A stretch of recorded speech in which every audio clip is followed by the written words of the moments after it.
Assalamualaikum warahmatullahi wabarakatuh. Mustafa Muhammadin sallallahu alaihi wasallam Husan illa Sayyid Muhammad bin Alwi al-Maliki. Husan la aba'ana wa umatina jatina samasyan wa syahina. Husan illa mahatina al-asqiya malang. Talamidhi wa ashati wa ali baitihim. Lillahi ta'ala lahumul fatihah.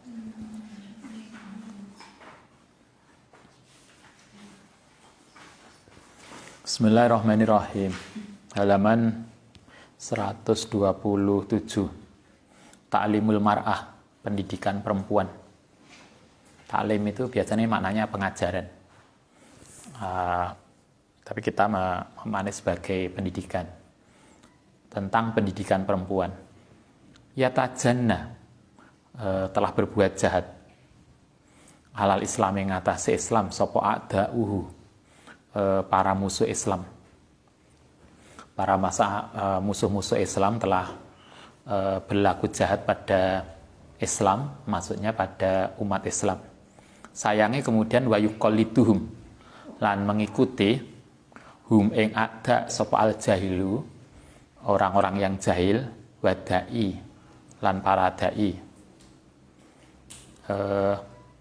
Tidak sedikit, contoh paling mudah kalau kita belajar tasawuf. Kalau Anda belajar tasawuf, bukan banyak, tapi tidak sedikit kalangan Islamolog. Islamolog itu istilah baru yang dulu istilahnya orientalis. Orientalis itu orang barat yang belajar Islam. Sekarang orientalis itu kayaknya udah mulai ditinggalkan, ganti Islamolog.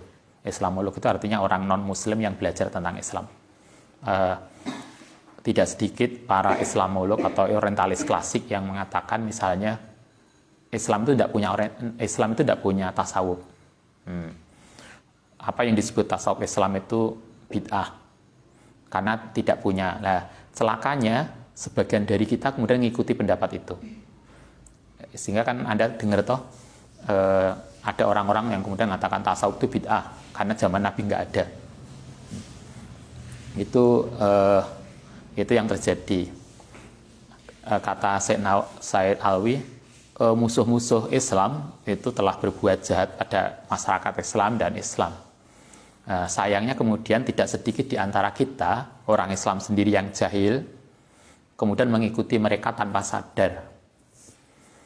Wayakuluna, lan kemudian padha ngucap sapa jahil, isman ing sesuatu yang enggak baik, sesuatu yang dosa, wayadauna, lan padha mengklaim batilan ing sesuatu yang batil.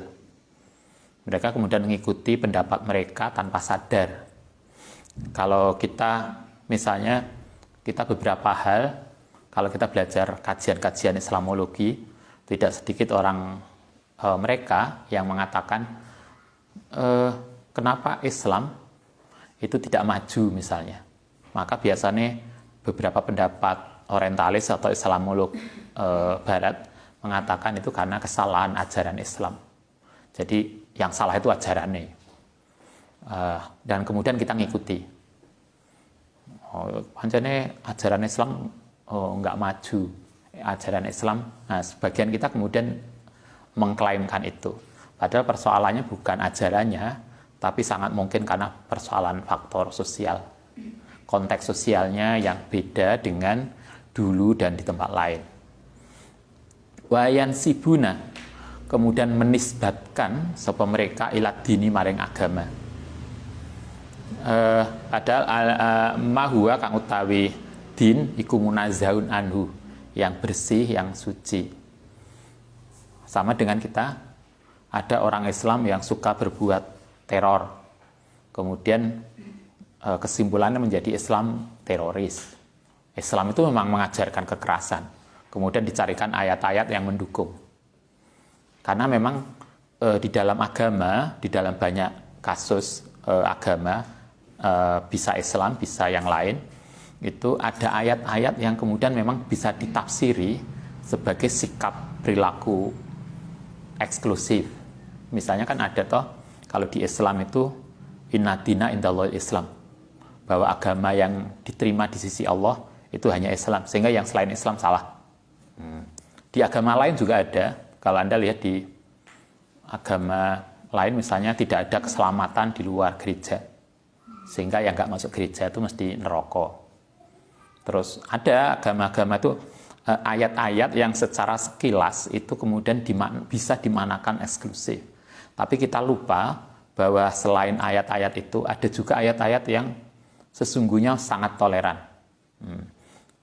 Kemudian masih ingat kajian Jabariyah Qadariyah? Masih ingat atau kita gak ingat?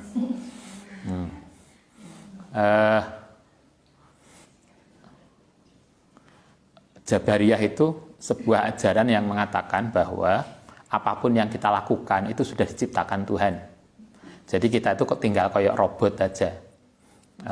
Anda selamat, Anda lulus dengan lulusan terbaik, itu ya karepe Allah.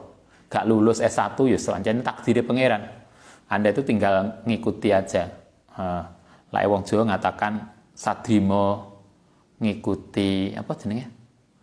Sedimo nglakoni, orang Jawa. Ayatnya kan memang ada. Wallahu khalaqakum wa ma ta'malun. Ayat itu ada. Bahwa Allah lah yang menciptakan kamu wa ma ta'malun dan apapun yang kamu lakukan. Sehingga apa yang kita lakukan itu koyok-koyok wis ditentukan Tuhan. Ada yang begitu. Tetapi kita lupa la yughayyiru ma biqaumin hatta yughayyiru bi anfusihim. Sekilas dipotong-potong begitu. Ada ayat-ayat yang bisa dimaknakan Jabariyah, ada yang dimaknakan Qadariyah. Qadariyah itu sebuah paham yang mengatakan bahwa nasib kita itu kita sendiri yang menentukan. Kalau Anda belajar rajin, ya akan sukses, gak belajar, ya gak sukses. Jadi Allah itu tergantung Anda, tergantung kita. Karena itu ayatnya wa may yughayyiru ma biqaumin hatta yughayyiru bi anfusihim. Ini yang terjadi adalah bahwa ada orang-orang tertentu yang kemudian ingin merusak Islam. Dan sayangnya di antara kita kemudian tanpa sadar mengikuti dia. Rohimina hale menduga annahu iku yahulu, iku telah mentransformasikan, menyampaikan bainal mar'ati, yang dalam antarane perempuan wa bainal ilmi lan antarane pengetahuan. Walayaj'alu lan tidak menjadikan sapa mereka laha maring mar'ah nasiban ing bagian minal ulumi saking ilmu ad-diniyati kang bangsa dinia wa dunyawiyati. Karena itulah kemudian ada orang-orang tertentu yang kemudian menempatkan perempuan itu sebagai sesuatu yang tidak layak untuk belajar. Sehingga muncul di kalangan kita sebagian mengatakan lapo tondo kuliah paling mulih yo nyambel. Lapo kuliah. Sehingga perempuan itu nggak layak untuk kuliah. Kalaupun kuliah cukuplah S1, apik S1 itu. Jadi kayaknya yang berhak untuk belajar itu seolah-olah hanya laki-laki. Perempuan itu kalaupun harus belajar itu hanya timbangan guru neng omah lah. Aduh, tapi kan kesan itu ada di masyarakat kita. Sehingga di sini walayaj'alu laha nasiban minal ulumi. Sehingga perempuan itu tidak mendapatkan pengetahuan baik duniawi maupun pengetahuan agama. Wa yuharimu lan mengharamkan ala yang atase mar'ah al qiraata ing membaca qiraah, sehingga suara perempuan itu aurat, gak layak untuk qiraat, untuk belajar. Wal kitabata lan menulis, gak layak. Dunia tulis menulis, dunia akademik itu untuk laki-laki. Perempuan itu istilahnya simah ya. Isine rumah. Yang konteks ini ada hadis yang kemudian sering kita banggakan. Ad-dunya mazra'ah wa khairu mazra'atiha. Ad-dunya mata. Hadisnya yang sering kita banggakan, yang sering populer. Ad-dunya mata wa khairu mata'iha al-mar'ah sholihah. Jadi mar'ah sholihah itu sama dengan mata. Mata itu harta benda. Dan kita senang banget. Kita lupa ada hadis lain yang lebih menghargai. adunya mata wa khairu mata iha mar'ah solihah itu sepadan kalau dalam istilah Jawa sebagai simah, tapi bukan garwo. Lae garwo kan ayat Al-Quran mengatakan antum libasul lahunna wa hunna libasul lakum. Engkau perempuan itu ibarat pakaian untuk suami dan suami adalah pakaian untuk kamu. Itulah garwo. Nah, kita lupa itu. Yang sering yo mata, dan Anda udah senang banget. Itu beberapa hal kasus di mana perempuan kemudian tidak mendapatkan bagian yang layak terkait dengan keilmuan. Yukhadi'unallah, menipu sapa mereka Allah ing Allah waladzina lan orang-orang amanu wa mayahda'una lan orang menipu sapa mereka ilang fusahum. Mereka maunya menipu Allah dan orang Islam dan yang lain, tetapi sesungguhnya mereka menipu dirinya sendiri. Ilang fusahum wa mayasyurun, tetapi mereka tidak merasa. Banyak orang kita sekarang yang sering muncul tokoh-tokoh orang-orang yang mengaku membela Islam, membela Tuhan, tapi sebetulnya mereka membela Tuhan atau membela nafsunya? Kan? Mereka seolah-olah atas nama Tuhan, atas nama membela Kanjeng Nabi kemarin, yang Nabi yang kita juga nggak jelas banget. Salah satu statementnya Macron itu kayak apa? Kita pokoknya rame, kemudian kita melu. Kita belum clear. Seolah-olah membela. Yang aneh adalah kita boikot produk Prancis, tapi semua produk Prancis diborong, kemudian dibuang. Loh, boikot kok malah diborong, malah seneng terus yang bakule. Laku kabeh. Asalnya hanya laku 1-2, malah laku semuanya. Dan itu menguntungkan mereka atau menguntungkan kita? Kadang kita lupa mikirnya. Dulu pernah kita ada ingat boikot Israel, boikot Yahudi. Kemudian Gus Dur enggak setuju, dan sebagian kita rame-rame menghujat Gus Dur. Tapi kita lupa tidak mudah memboikot produk Yahudi dan Israel, karena di antara kita itu banyak orang yang bekerja di situ. Contoh paling mudah kan, ada Coca-Cola, ada Sprite, ada apa yang kita minum tuh, yang diantar Aqua. Loh, itu kan miliknya Danone, yang milik Danone itu miliknya Yahudi. Bila diboikot kemudian iku gak mlaku, sing rugi sapa ya? Bapak kita yang kerja di situ. Artinya banyak hal yang harus kita pertimbangkan ulang. Tidak semudah kita kemudian bereaksi. Itulah yang kemudian kita harus pikirkan ulang. Wa aina aduna lan di mana para musuh kita al-jahidu yang menipu, wasodikuna dan teman-teman kita orang Islam al-jamidu yang beku pikirannya. Di mana mereka orang-orang yang jelas yang memusuhi Islam kita nggak masalah karena jelas posisinya. Yang nggak jelas adalah sodikuna, yaitu teman-teman kita orang-orang Islam sendiri, al-jamidu yang jumud, yang pikirannya beku, min qaulin nisa'is sahabati, dari kasus para perempuan sahabat. Padahal hadisnya banyak tentang peran sahabat perempuan. Nah, peran-peran ini kan kemudian lupa. Sehingga muncul terus suatu ketika Ustadz dengar ada seorang dai yang mengatakan anak perempuan itu koyo apa ketika itu? Jajan sing hanya enak ketika masih hangat, bikang. Diumpamano bikang. Kalau wis rada anu titik wis gak enak, wis gak menarik, cobalah dai kita kemudian menyamakan perempuan itu kayak jajan bikang yang enak ketika masih hangat, sehingga perempuan itu hanya layak pokoknya nanti gede titik wis enek sing tanya yo dinikahkan. Nah, terus kapan mereka belajar? Anda bisa bayangkan kalau seorang ibu kemudian tidak cukup punya pendidikan yang baik, apa yang kita harapkan dari putra-putri generasi berikutnya? Karena itu kan sering Ustaz nyampaikan di sosial media, kita itu sering mengatakan ibu itu adalah madrasatul ula, gitu kan? pendidikan yang pertama dan utama. Nah, kalau kita meyakini bahwa seorang ibu itu adalah pendidikan pertama dan utama bagi anak, maka berarti seorang ibu harus mendapatkan pendidikan yang terbaik dan unggul. Karena kita tidak mungkin berharap anak-anak yang baik kalau tidak lahir dari ibu-ibu yang baik. Kan begitu mestinya.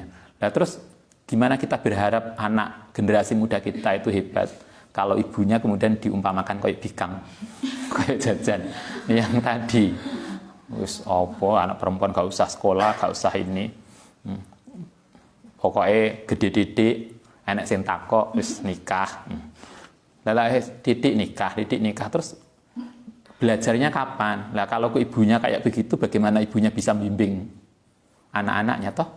Wong bapak sibuk ning kantor, bapak sibuk dakwah misalnya, terus yang ngomah ngopeni anaknya sapa?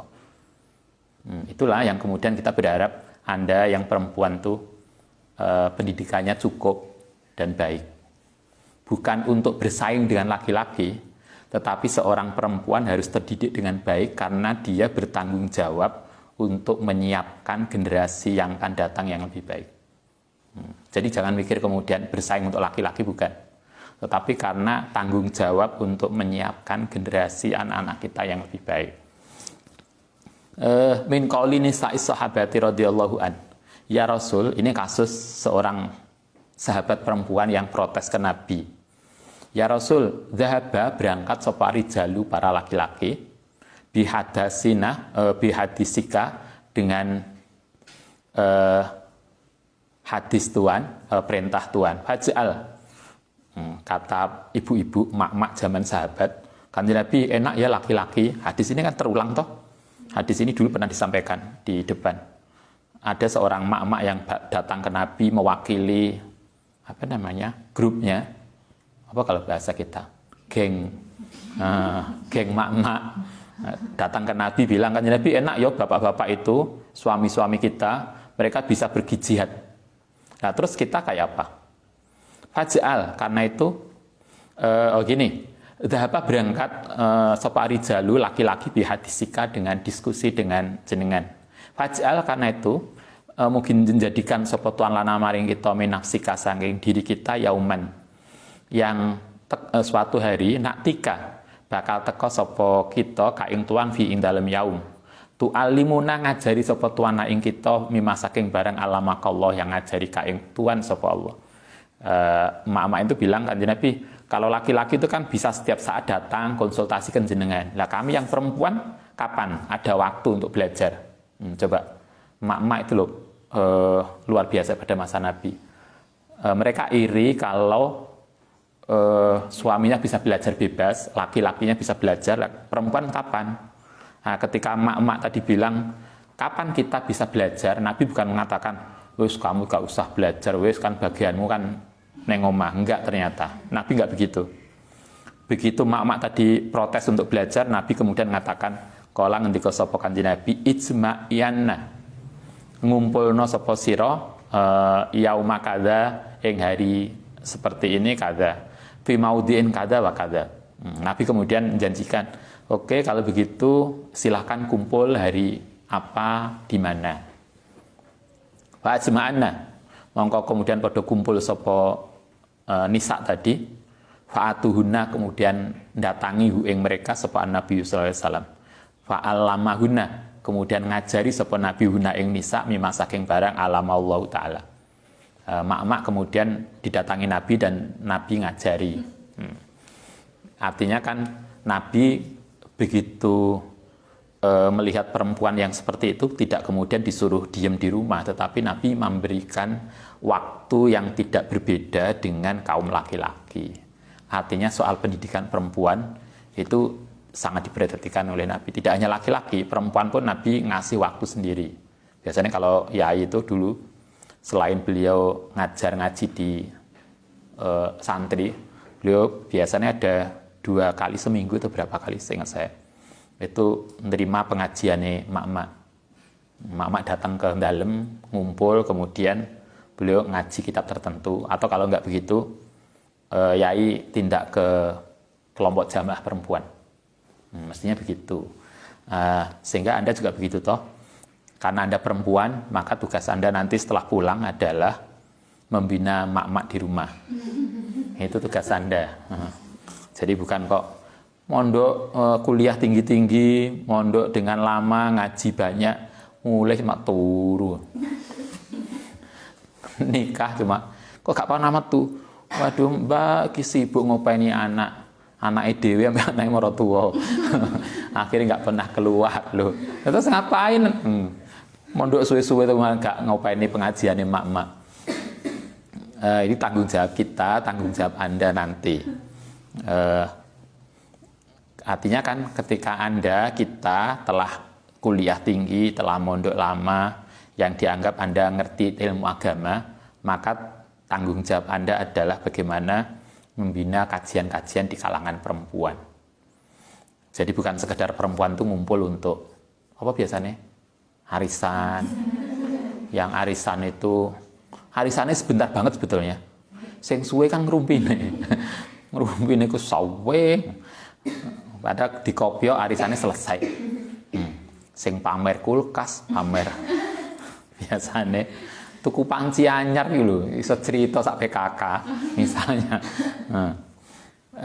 Wa min annahu sallallahu alaihi wasallam kana iku yurghibu mendorong sapa Kanjeng Nabi ar-rijala ing laki-laki fi ta'limi nisaihim ing dalem ngajari perempuane. Nabi sangat mendorong laki-laki untuk ngajari istri dan anak-anaknya. Al-Harairi yang merdeka, wal mawali lan budak. Jadi kalau dulu zaman biyen punya budak perempuan, punya anak perempuan, maka ngajari mereka adalah tanggung jawab suami dan tanggung jawab ayah. Nah, sekarang lebih enak. Kalau dulu kan belum ada madrasah. Nah, sekarang bojone gak ngerti, suaminya gak ngerti, karek istrinya suruh ikut pengajian. Kalau gak iso ngajari dewe, kalau kita jadi orang tua gak iso ngajari dewe, ternyata ngajari itu kan gak mudah. Sekarang lagi berapa bulan toh kena corona dan anak-anak kita itu kuliah daring. Itu kan sambat kabeh bapak ibu. Ternyata ngajari anaknya gak gampang. Biyen didik-didik ngamuk gurune. Nah, sekarang kita merasakan betapa ngajari anak itu gak mudah. Dikongkon daring semolet kono, melayu rono. Paling enggak itu yang kita lihat pada adik kita dan anak-anak kita. Ternyata nggak mudah bagi orang tua. Like ketemu wong, salah satu yang diceritakan biasanya sambate angele ndampingi anake daring. Padahal didik anak itu tugas orang tua, didik istri itu tugas suami. Sekarang jauh lebih mudah karena banyak lembaga pendidikan. Nabi sangat mendorong laki-laki tentang pendidikan anak-anak perempuannya. Wa yaqul lan dawuh sapa Nabi, salasun utawi 3 golongan, lahum iku kedue salasun apa ajroni. Kata Kanjeng Nabi ada 3 golongan yang mendapatkan 2 pahala. Jadi pahalanya double. Kalau biasanya pahalanya 1, kalau ini double. Siapa itu? Pertama, rajulun, yaitu laki-laki min ahlil kitab, saking ahlil kitab, amanah yang iman binabi kelan nabine ahli kitab. Enek wong ahli kitab iman pada agamanya, coba Nabi gak menyuruh mereka pindah agama loh. Nabi hanya mengatakan ahli kitab yang percaya kepada ajaran agama dia, tetapi juga amanah Nabi Muhammadin, maka pahalanya double. Enek toh orang yang tetap ahli kitab, tetap Yahudi, tetapi dia percaya juga kepada Kanjeng Nabi Muhammad. Itu ada. Kalau melihat hadis ini kan Nabi tidak menyuruh mereka pindah agama Islam. Ya, biarin aja mereka iman kepada agamanya. Kalau mereka misalnya agama apapun dia silakan di luar Islam. Tapi ketika mereka juga percaya kepada kebenaran Kanjeng Nabi Muhammad, maka pahalanya 2. Itu 1.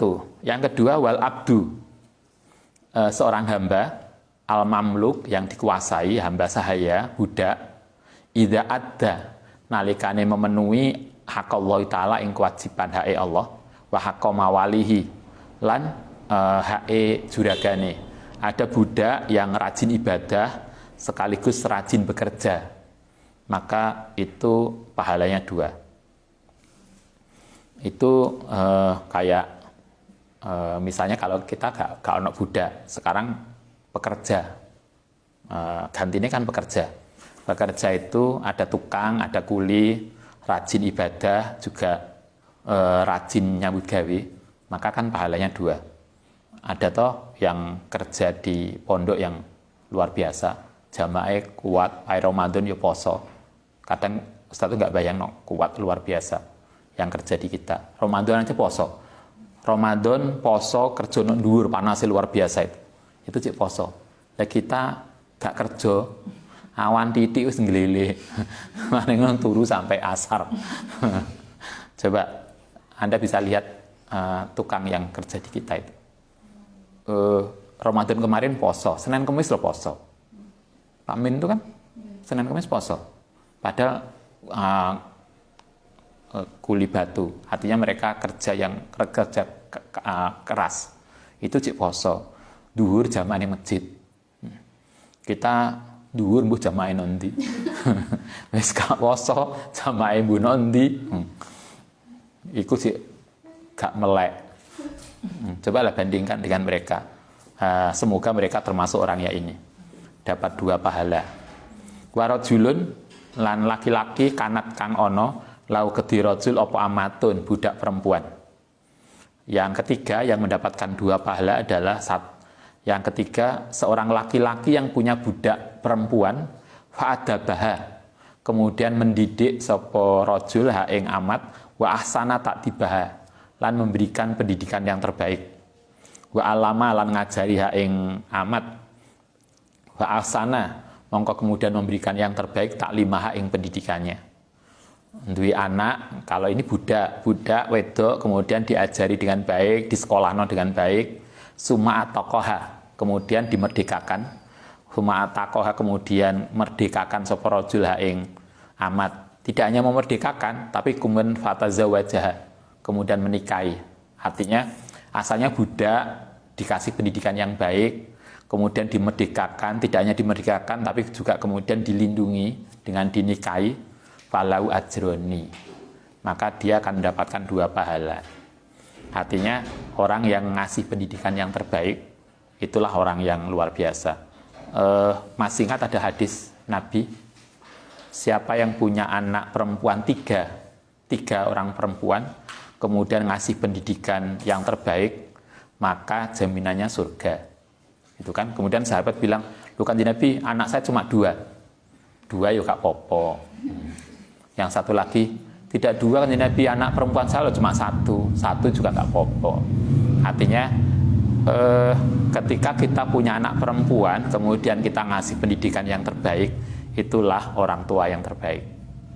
Nah, ini penting karena selama ini ada kesan bahwa anak perempuan itu nanti hanya bagian konco wingking. Bener ya, konco wingking ya? Teman di belakang aja, bagian dapur. Urusan di depan itu laki-laki. Dan kita di masyarakat kita kan juga sering tidak cukup adil dalam memberikan gaji. Contoh paling mudah lain duwe gawe. Duwe gawe itu apa namanya? Kalau pesta, rumah tetangga kita ada pesta. Kemudian sing rewang itu kan enek sing laki-laki, enek perempuan. Coba ibu-ibu itu lahir rewang ning tonggone yang duwe gawe. Itu kan 3 hari biasanya. Mulai sebelum pra sampai pasca. Coba honor yang Anda terima berapa? Honore kan nggak banyak. Kerjane ku mulai pagi sampai malam 3 hari. Honore nggak banyak. Coba yang bapak-bapak. Kerjanya kan hanya masang terop sampai usung-usung kursi. Coba kerjanya paling hari H itu aja. Coba dibanding mak-mak yang di dapur. Itu kan luar biasa mak-mak toh. Artinya kerja kerasnya itu kan, tapi dari sisi penghargaan, bapak-bapak yang masang terop sama usung-usung kursi hanya beberapa jam, itu coba nanti kalau kemudian dikasih katakanlah bisaroh, uang saku lah, bisaroh kan mbak, gaji kok sawangan, bisaroh. Coba nanti kan lebih banyak bapak-bapak itu. Ini kan artinya tidak cukup adil memberlakukan kerja perempuan. Ini hal-hal yang kemudian kita patut pikirkan ulang. Wa kana la'ana fi ummahatil mukminin ing dalam kasus ummahatil mukminin radhiyallahu anhuna sapa man wong takra'u yang membaca wa taktubulan menulis wa tarwiyah lan meriwayatkan asy'ara ing syair wa tarihi lan tarikh. Kalau lebih khusus kepada keluarga Nabi, kita masih ingat Ummul Mukminin.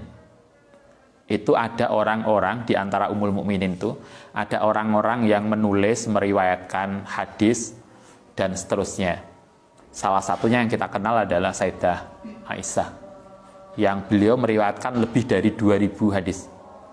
Coba, perempuan, kalau tidak ada Sayyidah Aisyah, maka Anda kaum perempuan tidak mudah untuk mendapatkan informasi tentang persoalan keluarga dan keperempuanan. Misalnya soal haid, soal nifas, soal toharoh, hubungan seks suami istri, itu semua yang meriwayatkan Sayyidah Aisyah. Coba kalau tidak ada beliau, kita tidak mudah mendapatkan itu. Ini kan jasa perempuan toh. Maksudnya laki-laki meriwayatkan haid, kan nggak ada. Loh, padahal mayoritas itu perempuan. Yang itu penting. Ada orang yang meriwayatkan hadis, bahkan syair Anda masih ingat kasusnya nyanyi pada waktu Lebaran, itu kan Sayyidah Aisyah. Suatu ketika Lebaran Adha ya, kemudian para sahabat itu, kalau kita rebana itu apa? Penerbang. Terbangan itu kan penabuh terbang itu kan penerbang toh. Apa bahasanya? Sayyidah Aisyah itu krungu ada terbangan di luar. Kemudian beliau minta ke Kanjeng Nabi untuk nonton bareng. Karena Sayyidah Aisyah itu masih nganten anyar, masih kecil, sampai Nabi kan dipanggul, digendong di ininya. Karena nggak kelihatan. Kemudian oleh Nabi diangkat. Kemudian Sayyidah Aisyah, Kanjeng Nabi karena sudah lama, Nabi mengatakan, sudah cukup kah? Belum. Sudah cukup? Belum. Sampai lama kan? Itu kan kasus bagaimana bahwa kita boleh melihat dan memainkan musik. Itu kan dari Sayyidah Aisyah. Hadis lain nggak ada. Syair, sejarah, itu ada Ummatul Mukminin. Wa tahfadulan menghafal minal Qur'ani lan saking Qur'an. Ada Ummul Mukminin lagi yang kuat hafalan Qur'annya. Siapa? Ummul Mukminin yang kuat hafalan Qur'annya Sayyidah Hafsah, putrane Umar bin Khattab. Beda toh Hafsah kok ini koyo pede banget ternyata. Hafal Quran wal hadis lan hadis. Itu Hafsah. Sampai Anda masih ingat ketika zaman Abu Bakar, Quran dikumpulkan, Quran itu kemudian diletakkan di rumahnya Sayyidah Hafsah. Kenapa? Karena Hafsah lah salah satu Ummul Mukminin yang hafal Qurannya paling kuat. Wa tahfadhu minal Qur'ani wal hadis mayarji'u ilaihi, maring salah satu dari Ummahatul Mukminin sapa kibarus sahabati, para pembesar sahabat fi tasri'in dalam hukum minal umuril saking perkara alladzi makana kang ana yatoli muncul malih ing ngatasé mereka minan Nabi sallallahu alaihi wasallam sapa ghairuna kasuunil baiti kaya urusan rumah, ngatur rumah, wa muamalatul ahli lan terkait dengan keluarga, wa zaujati lan para istri. Wa ma huwa iku khosun, kekhususan binisai dan wa malan barang huwa kang utaima iku khosun khusus binisai kelan perempuan, termasuk juga urusan-urusan yang khusus tentang keperempuanan. Min masaili toharoti saking persoalan toharoh. Misalnya bagaimana cara mandi besar. Kalau junub, seorang suami istri kalau junub mandi besarnya kayak apa? Itu kan Sayyidah Aisyah. Yang lain nggak ada yang meriwayatkan. Wasolati lan sholat untuk bagaimana misalnya ketika suami sholat sunnah di rumah, tahajudnya Nabi. Hampir semua hadis tentang tahajud Nabi itu Sayyidah Aisyah ketika di rumah, kecuali kan Nabi sholatnya di masjid. Wal haidi lan haid, wa nifasi lan nifas. Haid, nifas khusus perempuan. Wal hamli lan apa hamli? Hamil. Warodoati lan menyusui. Wa nahwi dzalika. Itu semua adalah hadis-hadis yang diriwayatkan oleh Ummul Mukminin. Wa inna Aisyata satu menit Aisyah as-Shadiqah radhiyallahu an iku rawiya minal ahadisi Turiyal meriwayatkan aminal hadis al-hadis saking hadis al-faini wa mi'ataini wa asroh. Berapa? 2210 hadis. Itu Sayyidah Aisyah. Padahal coba dibandingkan dengan Abu Bakar, Abai, itu tidak sebanyak itu. Sayyidina Ali juga nggak sebanyak itu. Wa yustambitu lan diistimbatkan apalah kamu hukum min adilatiha saking dalil-dalil tadi, hadis-hadis yang dari Sayyidah Aisyah. Wa taruddu lan menolak sapa Aisyah alaman huwa yang atase wong, bahkan kemudian tidak hanya meriwayatkan hadis. Sayyidah Aisyah itu bisa mendiskusikan tentang sesuatu dengan orang yang umurnya lebih tua. Berani, artinya dia masih muda, tetapi kalau diajak diskusi, debat, dia berani. Itulah, coba, beliau berani debat dengan Umar bin Khattab. Dia masalah hukum, itu kurang apa? Wedok, muda, Umar bin Khattab itu laki-laki dan lebih sepuh. Itu Sayyidah Aisyah berani. Itu artinya menunjukkan walaupun beliau perempuan, tapi keilmuannya tidak kalah dengan laki-laki. Man huwa akbaru minha saking Sayyidah Aisyah apane sinan umure. Waqdamu suhbatan ing persahabatane lebih dahulu apane suhbatan wa mulazamatan li sahibi syariati maring Kanjeng Nabi. Wa ra'yuha utai pendapate Sayyidah Aisyah fil bukai ing dalam kasus menangis alal maiti ing atase mayit wahidis si'ri lan menjaga wakil sa'ri atau si'ri wasai menjaga rambut kayaknya begitu, wasai lan sa'i baina sofal wal marwah wal umroh fi Ramadan. Nah coba Sayyidah Aisyah itu bisa berdebat pada persoalan ini yukhalifu ra'yal Umar bin Khattab. Dia berani debat dengan Umar bin Khattab pada persoalan-persoalan itu. Wa binihi lan putrane Umar yaitu Abdullah bin Umar. Wa Urwah ibnu Zubair. Tidak hanya dengan Umar, tapi juga dengan pendapat dengan sahabat yang lain. Itu kan luar biasa Sayyidah Aisyah. Oke. Wa Hafsah, ada yang kedua, Ummul Mukminin Hafsah, putrane Umar bin Khattab. Iku kanat ono sapa Hafsah, iku tuksinu, orang yang baik, orang yang bisa membaca baik al-qiraata, yang membaca qiraah wal kitabah lan menulis. Kalau kita melihat ini Hafsah itu berarti dia seorang qori yang hebat dan penulis yang hebat. Dia bisa menulis. Anda bisa bayangkan zaman itu loh, tidak banyak orang yang menulis, jangankan menulis apalagi perempuan. Coba Anda tanya mbah Anda, mbah kita zaman biyen, mbah putri kita, jangan sekarang biasa naik motor, zaman mbah kita naik motor kan nggak boleh. Jangan naik motor, beda aja loh nggak boleh. Lapo wedok biayaan naik motor. Biasanya kan dikecam begitu. Coba kuliah, umpamanya kuliah. Tapi pada masa itu Hafsah orang salah satu yang luar biasa.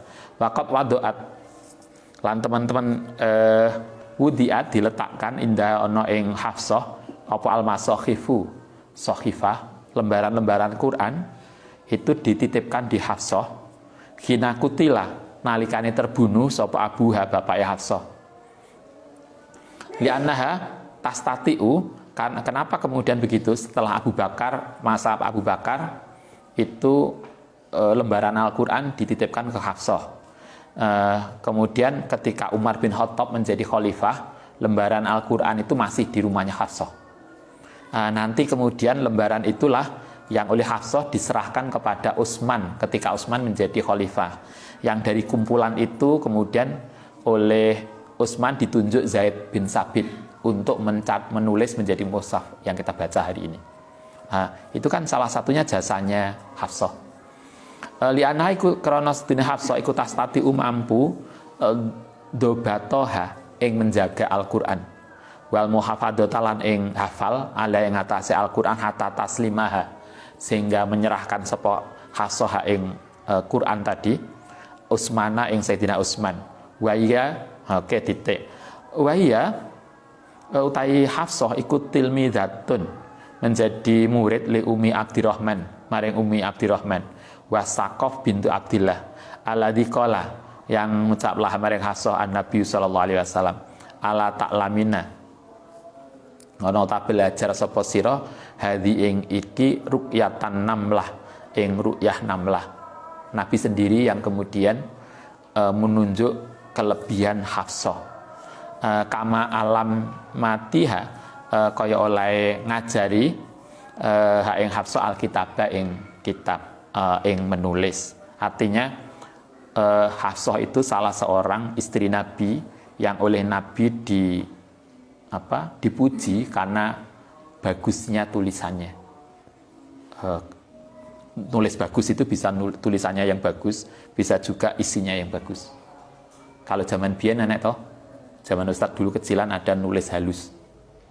Nah, sekarang nggak ono kayak, karena tulisannya sekarang malah nggak jelas kabeh. Karena nggak pernah diajarin nulis halus. Anda bisa lihat bapak-bapak kita, tulisannya kan apik banget. Karena sejak kecil diajarkan nulis halus, nulis yang tulisan Anda saya kira kalah dengan tulisan mbah kita.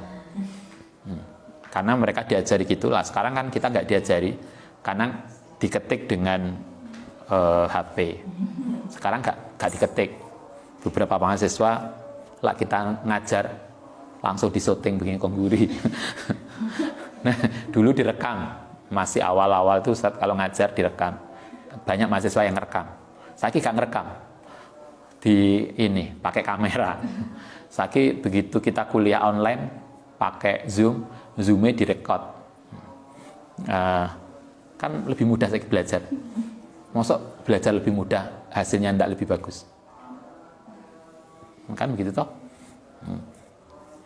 Baik. Walinisa'il muhajirin, kita lanjutkan sampai akhir. Walinisa'il muhajirin iku kedue perempuan muhajirin wal ansori wa tabi'in lahum bi ihsanin manzilatun ana tempat fil ilmi ing dalam pengetahuan latung karu yang tidak diingkari di kalangan sahabat muhajirin ansor tabi'in. Para perempuan itu mempunyai kedudukan yang bagus. Tadi Ustadz sempat baca bukunya Rodit, judulnya Women in Islamic Biographical Collection. Perempuan di dalam koleksi biografi. Ada yang bagus, Ibnu Sa'ad itu tahun 220 Hijriah, abad ketiga Hijriah. Beliau wafat tahun 220. Itu nulis di dalam sebuah kitab besar namanya Tabaqatul Kubra. Dalam Tabaqat Al-Kubra itu beliau mencatat ada mulai zaman sahabat sampai abad kedua Hijriah, masuk abad ketiga, masanya saat itu beliau menulis 4.200 sekian tokoh ilmuwan, laki-laki atau perempuan. Tetapi yang menarik dari 4.600 atau 4.200 tadi, 620 itu perempuan. Coba, itu berarti 15%. Gitu kan? Itu yang hidup pada masa sahabat dan tabi'in. Dari yang tercatat ada 4.200-an, itu 620 diantaranya itu perempuan. Coba, itu kan luar biasa toh. Artinya perempuan itu pada masa sahabat, masa tabi'in, tabi'in itu luar biasa dalam bidang keilmuan. Mestinya kita begitu. Mestinya Anda juga jangan kalah dengan mereka. Itu jadi akademisi urung ono listrik. Para sahabat itu kan belum ada listrik, tapi mereka bisa meriwayatkan hadis. Loh, Anda wis enek listrik, enek Google, masa kemudian nggak bisa mendistribusikan keilmuan dan akademik kita? Itu kan yang perlu kita pikirkan. Di sini dikatakan para muhajirin, ansor, tabiin, banyak perempuan-perempuan hebat di dalam keilmuan, dan keilmuan mereka tidak pernah ditolak oleh laki-laki. Wakam akhoda, bahkan sangat banyak. Wakam akhoda mengambil al-ilmu minarijali al-barizina yang muncul. Jadi tidak sedikit perempuan-perempuan itu kemudian punya murid laki-laki. Artinya laki-laki mengambil ilmu dari mereka. An ulaiki saidati, dari saidat bangsawan perempuan tadi, alati kanat kang ono kutuk kodu diyakini lahuna apa al halakotu min waro hijabi, orang-orang yang punya kemampuan di belakang hijab, yang selama ini tidak pernah tampil ke depan. Anda bisa lihat buku-buku bagus yang ditulis oleh Fatimah Mernisi, judulnya Ratu-Ratu yang Terlupakan. Buku itu menceritakan peran perempuan yang pernah jadi ratu hebat di dalam sejarah Islam. Selama ini kita sering mendengar yang hebat itu khalifah-khalifah laki-laki. Padahal sebetulnya di antara khalifah laki-laki itu banyak perempuan-perempuan hebat. Kayak misalnya kalau di kita pernah dengar Ratu Sima. Ratu Sima itu mana? Kalinggo. Ini kok kayak nggak kenal dengan. Ini kan seorang ratu yang sangat terkenal dalam kerajaan Kalinggo dulu, zaman Bahula Biyen. Seorang ratu yang dinarasikan sebagai ratu yang sukses, yang negaranya itu kejahatannya nol. Sehingga kalau Anda misalnya punya benda, punya barang, punya HP, kemudian jatuh di jalan, yakinlah HP itu tidak akan pernah diambil orang. Itu karena tingkat keamanan dan kemakmuran. Itu kan Ratu Sima yang terkenal. Itu kan ratu perempuan.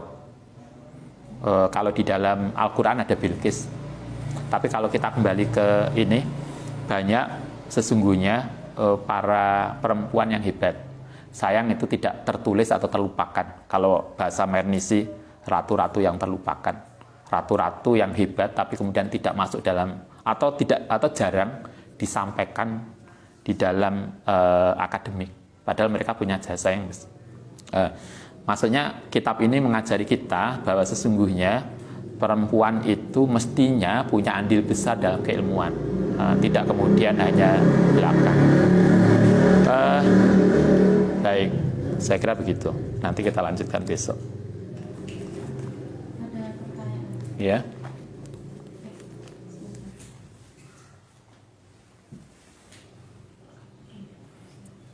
Apa hilang?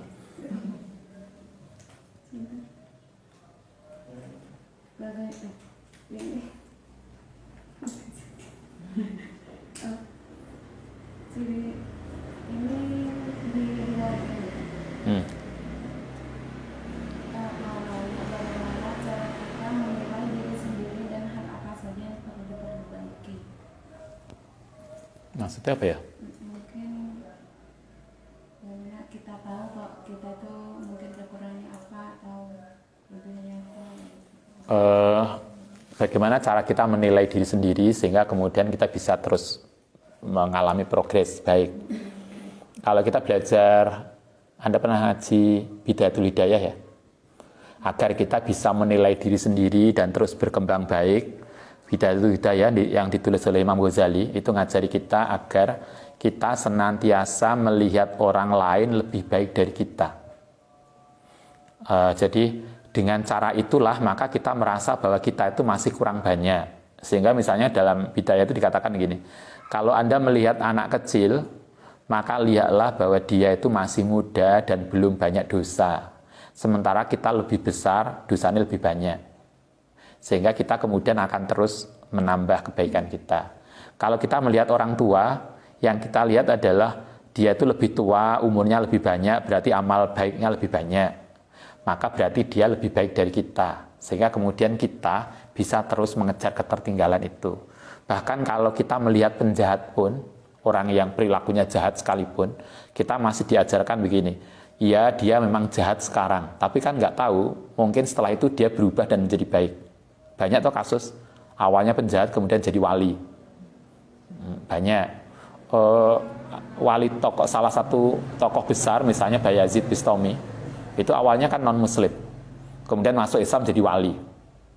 Ini Wali Songo ada toh, yang asalnya dikenal sebagai penjahat besar, Sunan Kalijogo, kemudian tobat dan jadi wali. Artinya walaupun kepada orang yang jahat sekalipun, kita masih disuruh berpikir untuk bahwa dia masih lebih baik. Walaupun dia jahat sekarang, belum tentu di akhir hidupnya tetap jahat. Bisa saja kemudian dia berubah. Contoh dulu kita punya teman, S1-nya itu maksimal 7 tahun. Yang lain sudah selesai S2, sudah menjadi dosen, itu dia masih S1. Sampai diubrak-ubrak koncone, akhirnya selesai. Tapi dia kemudian karena melihat teman-temannya itu wis lulus S2 dan jadi dosen, dia kemudian sadar rupanya, berubah. Begitu S1-nya 7 tahun, dia kemudian berubah, kemudian S2 dan S3-nya di luar negeri. Coba, siapa tahu toh nasib orang. Karena itulah kemudian kita diajarkan jangan pernah merasa diri kita sudah lebih baik. Karena kalau sudah merasa begitu, kita biasanya tidak akan mengalami progres lebih baik. Itu kalau kita belajar di Hidayatul Hidayah begitu. Oke. Masih ada? Masih. Kalau istri memiliki ilmu lebih tinggi dari suami, bagaimana suami mendidik istrinya? Kalau istri ilmunya lebih tinggi daripada suami, bagaimana mendidik? Ya berarti nggak usah dididik. Wong sudah lebih bagus daripada suaminya. Ya kan udah selesai kan? Kalau suami istri, ya karena itu kalau Anda di rumah, kalau Anda yang laki-laki pengen cari istri, carilah istri yang lebih pintar sehingga nggak perlu didik. Kan udah jalan sendiri. Yo kadang suami itu ada loh laki-laki yang begini. Laki-laki itu sarjana, kemudian golek istri SMA. Kenapa golek SMA? Ya biar mudah lah dihapusi. Enak loh, Anda harus sadar itu. Ada laki-laki yang mencari istri yang pendidikannya di bawahnya dengan alasan mudah untuk dikendalikan. Karena tidak semua loh suami itu bisa menerima istrinya pinter. Tidak semua. Kalau kebanyakan perempuan mungkin senang kalau suaminya pinter, itu senang. Tapi tidak semua laki-laki itu senang lah istrinya pinter. Sama dengan begini, tidak semua pejabat, tidak semua pimpinan itu senang lah anak buah pinter. Ada toh? Lah anak buah pinter itu malah sering dimarahi. Ada, itu keluhan beberapa bawahan. Pak Ustadz pernah mereka curhat. Ada, karena itu kalau kita jadi bawahan juga harus sadar itu. Nah, karena itu kalau Anda laki-laki, carilah istri yang pintar. Kalau Anda S1, carilah istri yang S2. Gak usah ngajari. Kalau Anda mondoke belum lama, carilah istri yang mondoke lebih lama. Lah istrinya lebih pintar kan Anda lebih mudah. Gak usah ngajari, wis mlaku dhewe, wis ngerti dhewe, paling enggak tanggung jawab kita udah selesai. Itulah. Tapi memang tidak mudah, tidak semua. Sehingga tadi pertanyaannya, bagaimana kalau istrinya lebih pinter? Ya alhamdulillah, gak usah ngajari. Wis bebas tanggungan. Maaf, suami saya bisa ngaji, tapi nggak pernah ngajari saya. Apa saya wajib ngaji pada orang lain? Gimana? Suaminya bisa ngaji, tapi nggak pernah ngajari istrinya. Suaminya pinter, tapi gak iso ngajari istrinya. Ngajari orang lain iso? Nggak pernah ngajari istrinya. Ah, iya. Apakah istrinya harus belajar? Kita masih ingat ngaji apa itu ya? Dulu pernah ngaji ini kita. Kita ngaji Adabun Nikah Al-Ghazali. Siapa yang sudah ngaji? Tante jelas sudah ini, yang klasik ini masalahnya. Ini yang santri klasik kan sudah pernah ngaji. masih ingat ngaji Adabun Nikah Ghazali dalam Ihya. Ghazali mengatakan kalau kita ngaji Ihya itu kewajiban istri kepada suami itu sebetulnya nggak banyak, hanya 4 atau 5. Tapi kewajiban suami terhadap istri itu ada 14. Sehingga sebetulnya kewajiban suami terhadap istri itu lebih banyak. Hanya sayangnya sing ngaji, sing ngulang ngaji itu laki-laki. Sehingga yang diubrek-ubrek itu kewajiban istri terhadap suami, bukan kewajiban suami terhadap istri. Kalau kita ngaji Ihya itu Anda bisa lihat ulang di Adabun Nikah.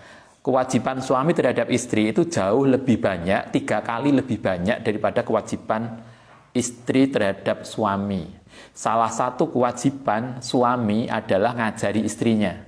Bagaimana kalau suaminya tidak bisa, maka suaminya harus mengantarkan istrinya untuk ngaji pada orang lain. Itu jelas banget dalam Ihya. Sehingga kalau Anda jadi suami, gak iso ngulangi bojone, Anda harus ngeterno bojone ikut ngaji ning pengajian. Itu jelas. Itu kewajiban Anda loh, suami yang di rumah. Gak kok wis gak iso ngulang bojone melu ngaji gak entuk. Kan ada tuh yang gitu. Lapo pelo ngaji ning omahe bagian masak. Enggak. Kalau Anda jadi suami merasa belum bisa ngajari istrinya, maka kewajiban suami adalah mencarikan guru untuk istrinya. Sama dengan orang tua lah. Orang tua itu kewajibannya didik anak. Kalau kita tidak bisa didik kita sendiri, didik anak kita sendiri, maka kan kita nyarikan guru. Kemudian kita sekolahkan. Maka kenapa yang wajib didik anak itu kan orang tua, bukan guru. Guru itu kan wakil aja tuh. Koyok kita nikah itulah. Nikah itu siapa yang wajib menikahkan? Wali, ayah kita. Karena ayah kita itu kadang apa namanya? Hobi ini ya. Grogi lah ning depan. Apa istilahnya gitu? Lah di depan umum kemudian grogi. Maka kemudian karena kita nggak mampu menikahkan sendiri, kita minta tolong Pak Naib. Pak Naib itu kan karena itu disebut Naib karena dia hanya wakil dari orang tua kita, karena yang wajib menikahkan adalah walinya. Begitu juga anak itu yang wajib mendidik anak itu orang tua, karena orang tua nggak bisa didik sendiri, kita kuliahkan. Begitu juga mendidik istri dan keluarga itu suami, karena suami nggak bisa, maka suami harus nyarikan guru untuk istrinya. Maka berbahagialah Anda yang jadi istri, yang punya suami mau didik atau golekno guru, atau ngantarkan ngaji. Ada yang suami setia yang nganterin istrinya ikut ngaji kemana-mana, itu luar biasa. Itu artinya dia sadar kewajiban dirinya. Nah begitu. Satu lagi. Iya. Gimana kalau misalkan gimana sikapnya suami jika istrinya itu sok pintar gitu, menyikapi. Bagaimana sikap suami ketika istrinya sok pintar? Yang jelas apapun perilaku sok pintar itu nggak bagus. Bukan hanya istri, suami yang sok pintar juga nggak bagus. Ya itu saya kira perlu diajak, karena tidak mudah juga untuk apa namanya ngilangkan sok pintar. Koyo yo tapi keliru, dan itu biasanya nggak mudah untuk hilang, karena itu watak. Maka suaminya harus masih ingat kita di kajian depan. Itu salah satu perilaku kurang baiknya istri. Maka suami harus sabar dan membina istrinya dengan baik. Kan begitu. Saya kira tidak hanya kepada istri, tapi kepada siapapun. Tapi intinya adalah itu bisa dikomunikasikan dan suaminya harus sabar terhadap perilaku tadi. Karena nggak mudah ngilangi sok pinter. Begitu sok tahu itu kan akeh toh. Mahasiswa kita, teman kita sekelas. Mari ini ya, ternyata enggak. Baru krungu sebentar aja merasa sudah lebih tahu daripada pelaku. Ada orang yang begitu. Oke, saya kira begitu.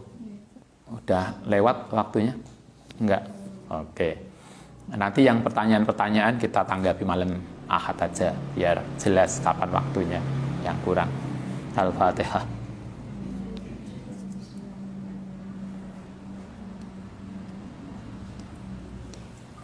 Amin.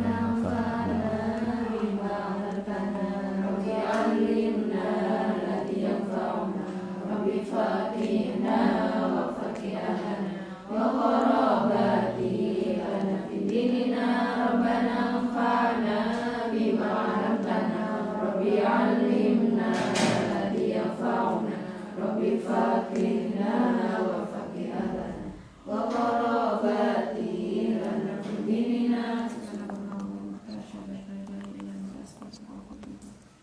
Assalamualaikum warahmatullahi wabarakatuh.